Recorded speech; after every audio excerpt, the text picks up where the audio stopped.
weekend.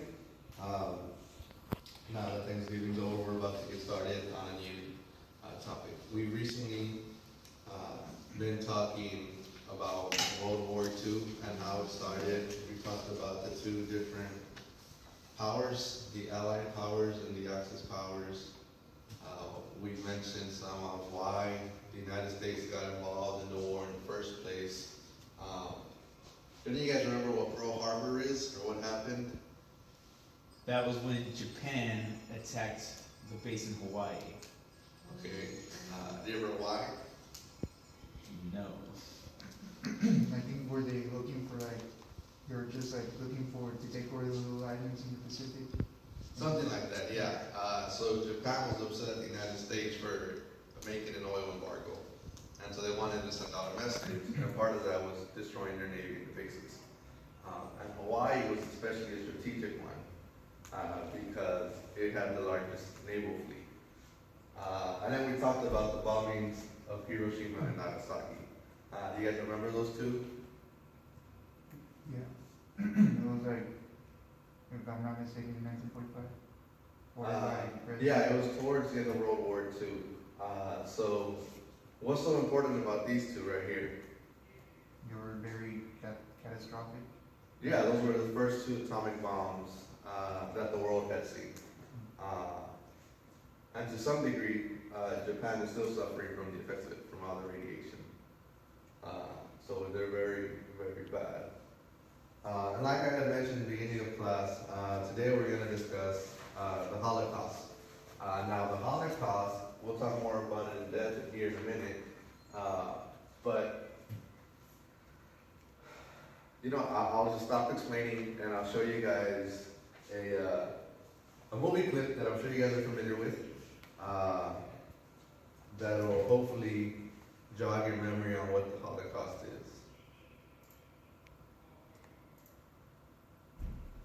Oh, I love this movie.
Great. So now that you guys have seen that that short little film, the video clip, does it kind of jog your memory on what the Holocaust was? Yes, Carlos? Was every kid having superpowers at that time, or was it just that particular one? No, so what I showed you guys wasn't a video that's based on true, at least completely on true events. So It's sci-fi. We're not sure if people can actually bend it with their minds. But the rest of the film is pretty accurate. Now what you guys saw was Magneto, correct? Is that right? As he was a child, and he was in the Auschwitz camp, which was, as I'll explain here in a minute, the biggest concentration camp that there was in Poland at the time. Did you guys by any chance get to see the markup they had on their arms? the one with the numbers? Yeah, little tattoos. So all the Jews that were part of a concentration camp had to be marked up by a tattoo.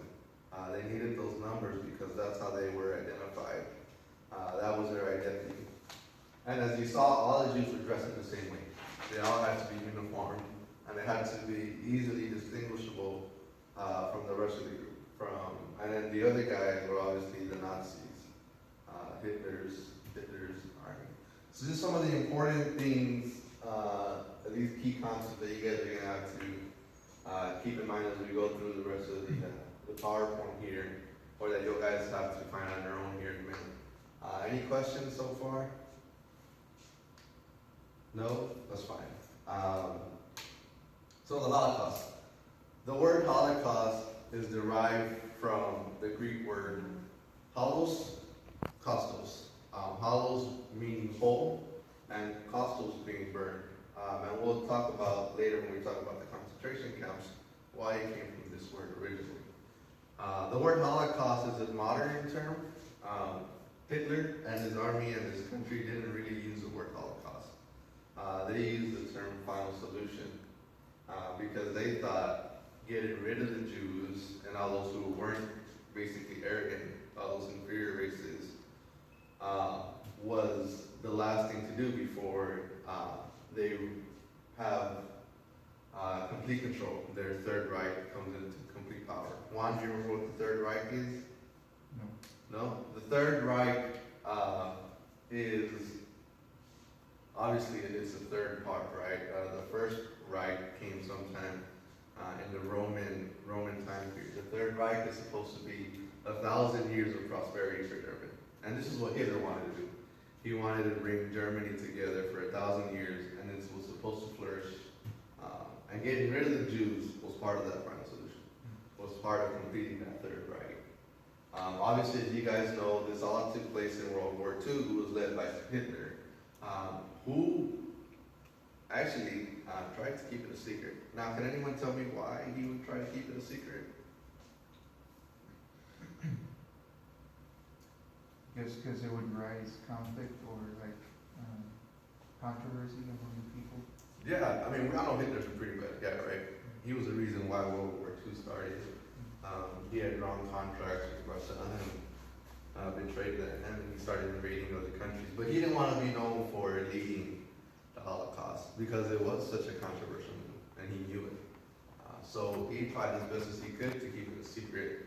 Now, obviously, it's hard to keep a secret when you're moving millions and thousands of people from ghettos into a concentration camp. Eventually, word's gonna get out, and it did. I didn't mention this last time we were talking about Hitler during our World War II discussion, but it's rumored, and I'm not sure if it's true, it's rumored that he can grow his full mustache, which is why he only has this part right here. And that's because the rumor is that he was exposed to mustard gas. And so when you're exposed to mustard gas, that kills your cells and your tissues. So he was physically impossible.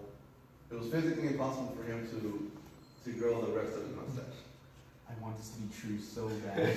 Whether that's true or not, I don't know. But I thought it'd be a fun kind of rumor to throw at you guys there. So Hitler, I heard he wasn't even born in Germany. that's yeah. He wasn't even born in Germany. His grandmother was a Jew. So he's just a weird guy. Just a weird guy. Reasons. He didn't like Jews. He didn't like Jews. There's all these reasons right here, but at the end of the day, he didn't like Jews.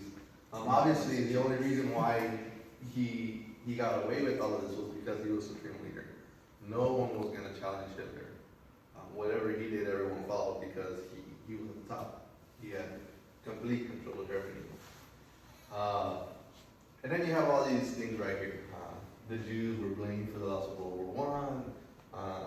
The Jews served as an aggression scapegoats because of that. Everyone thought that because the Jews, they lost World War I, and so people just hated on them for that reason. Although they had no really major play in World War I. They were considered an economic parasite, and they were obviously inferior.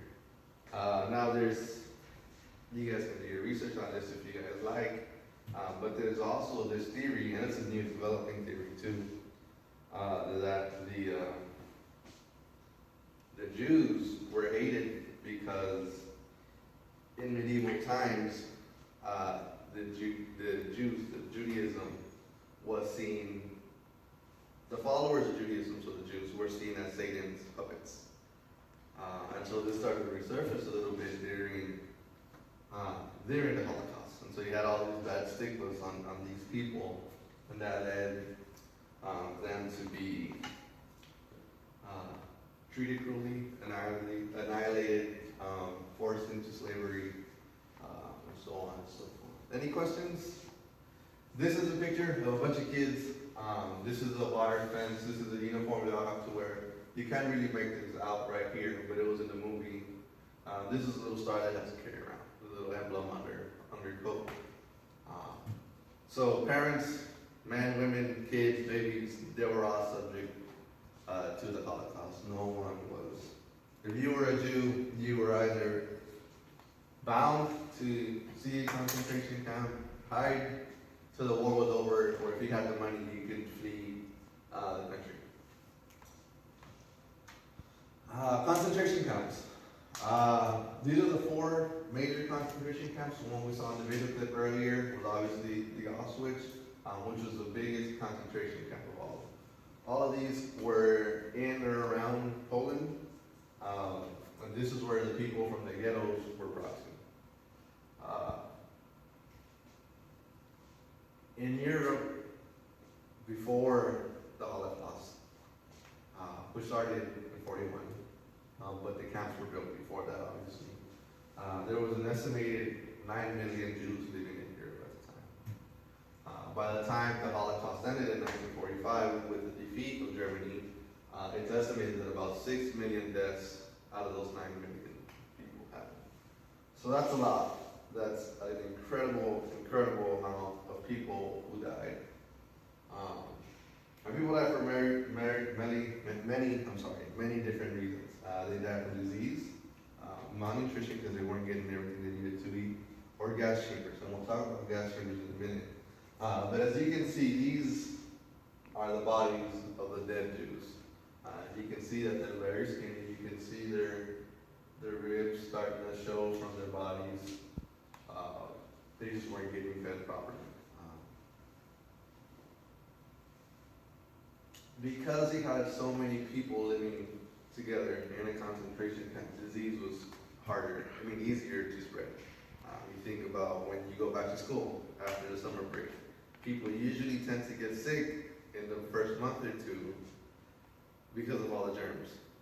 Now imagine being placed with thousands and hundreds of other Jews in one same spot. You're bound to get sick. And you didn't have doctors. You didn't have anyone to take care of you by your medicine. You either fought it off or you died. And these over here are Nazi soldiers, and these right here are Jews being put to work to throw away their bodies. Now, some of these bodies were either buried, thrown into a pile, or burned. Right? And that's where the whole Holocaust starts. All those Holocausts came in. These bodies were burned in Nazis. Does that make sense? Living conditions, like I said, you were either forced to flee the country if you had the money to do so. You did, or you saw a concentration camp. All Jews were targeted. You guys had to work long hours. Well, they had to work long hours. Again, they didn't get the food or the vitamins that they needed, and it was overcrowded. It was overcrowded, I'm sorry. And as you can see, this is one section of the room. People had to sleep this close to each other. I mean, there's no personal space going on. And so this is why it was so easy for people to catch diseases or illnesses. Just because, I mean, you're just so close to each other. Bacteria and germs and everything's going to spread and you're bound to catch it. And this last short video, now this video, this is a real depiction of what the Holocaust was like. And this was towards the end. This is where the U.S. Army and other armies started to get involved, trying to help out these people. I'm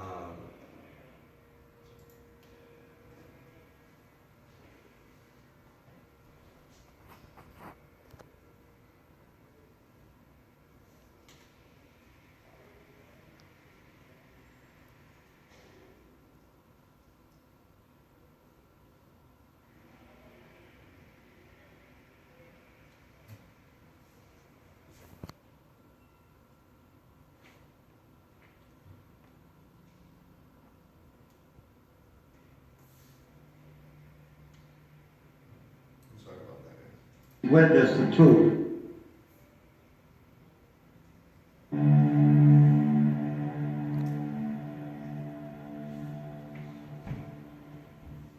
Concentration camps were in a category all by themselves.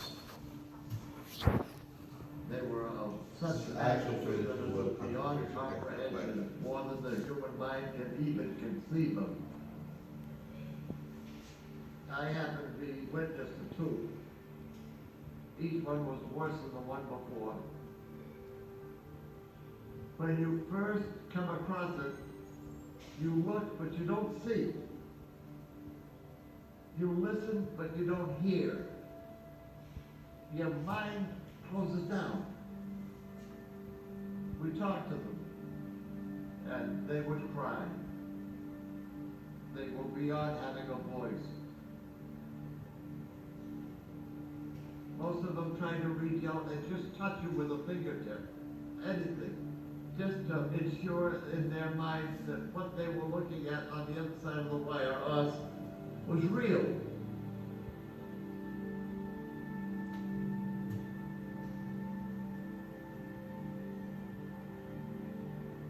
They were all within minutes of dying.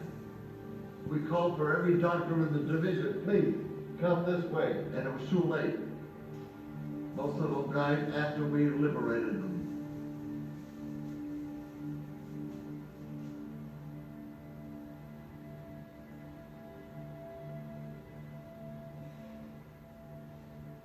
We made a covenant with them. They said, promise me you will never let the world forget what you're seeing here. Having seen a concentration camp, it had a bigger effect on my life than anything else I've ever seen or thought or done.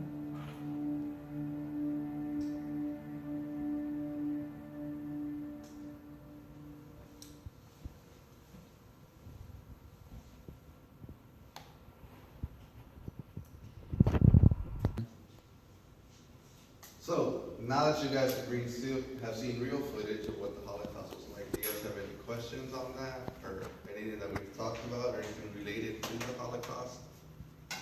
What about Anne Frank? Which camp was she at? So Anne Frank was, I believe, 10 years old when the Holocaust started. And her and her family were in a secret room in one of her dad's friend's home. And she lived there for about 4 years. And then they found her out, and then they moved her to the Auschwitz camp, which is the biggest camp, right? No one knows how they found the family in that secret room. Some people blame the host. Some people say that people finally caught on to the amount of food that was being brought into like a 3-person household, but they had to feed like 2 families. So no one knows, but sadly or ironically, Anne Frank died about 6 months before the Holocaust ended. But her father survived, and her father later helped publish her diary. And now there's all sorts of different versions and edited versions of her diary. So you guys can go and check that out at the library if you guys want. It's a difficult read, but it's worth it. Any other questions? So like the soldiers that came in to help at the Holocaust or at the concentration camp, like why couldn't they help them immediately? Why did everybody just die so fast? What do you mean? Because like it said that when the soldiers came in, like all the people that were there died before they were liberated or something like that. A lot of these people were already on their deathbed. A lot of these people were sick. When the soldiers came, they didn't come prepared. They didn't have enough medics. They didn't have enough food. They didn't have enough medicine. The people who survived were fortunate, but a lot of these people were dying already. They were on the brink of death. But it is important to note that neither Great Britain nor the United States wanted to get strictly involved with the whole Holocaust thing. They knew what was going on, but it took them to the end of the war to step in because they didn't want to take in immigrants. They didn't want any more German immigrants in their countries, which is something the history textbook from your school won't tell you, right? Because the United States, you want them to be, oh my gosh, it's such a great country, and we're for everybody, and we love all people, but that's just the reality. The United States nor Britain, they didn't really want to have a direct tie with helping the people in the Holocaust. Any more questions before we move on? I guess going towards that, the whole thing with hiding it, I know like afterwards, like the judges and the court system in Germany, and I guess got persecuted by the Allied forces, because they pretty much knew what was going on, but they were just following the laws of Germany. Yeah. Like their I guess all the laws against the Jews, like how do you call it? Like them not being able to, like Jews being able to be in relationships with non-Jewish people. But then afterwards, their defense was that they were just following the law, and that they didn't know what was going on, I guess, in general. So then, why were they keeping it like in the secret? Why were the judges or the law system or in Germany in general? They didn't want the world to know. Germany, if you guys recall to our discussion in World War I, was at one point one of the strongest nations that there was, a very prestigious nation, very recognized. And even in World War II, Adolf Hitler managed to take the country out of depression and managed to take the country back to its, a pretty full power kind of thing. And they didn't want to be recognized as a country who created with the first modern genocide. They didn't. That's bad for your rep. Why the court system or the law enforcement didn't follow, I'm not exactly sure. Maybe they were just following orders. Hitler, again, if he found out that some of his men were going against him, would probably kill them. So they were probably thinking of their own families and their own security. Because again, he was supreme ruler. No one was going to challenge him. No one was going to dare to say anything to him. So, I want you guys to, for the next, 2-3 minutes, maybe 5, I'll give you 5 minutes. I want you guys to take out a piece of paper and a pencil. And I want you guys to pretend like you were a part of the Holocaust, like you were a Jew during the Holocaust period. And I want you guys to write a diary or journal entry on what a typical day might have looked like for you. Does that make sense? You can be a male, you can be a female, you can be the child, you can be the father or the mother. Whatever it is that you want to be, the idea is just for you to really understand what it was like to be a part of this. So I know that some of you guys are still working on this. What I want you guys to do is take it from homework, finish the journal entry, bring it to the next class period, because the next class period what we're going to do is, as a group, we're going to discuss your journal entries. And we're going to bounce back and forth on the different ideas that you guys brought to the table. Does that make sense? So take it from homework, we'll bring it back next time, and we'll discuss more about the Holocaust.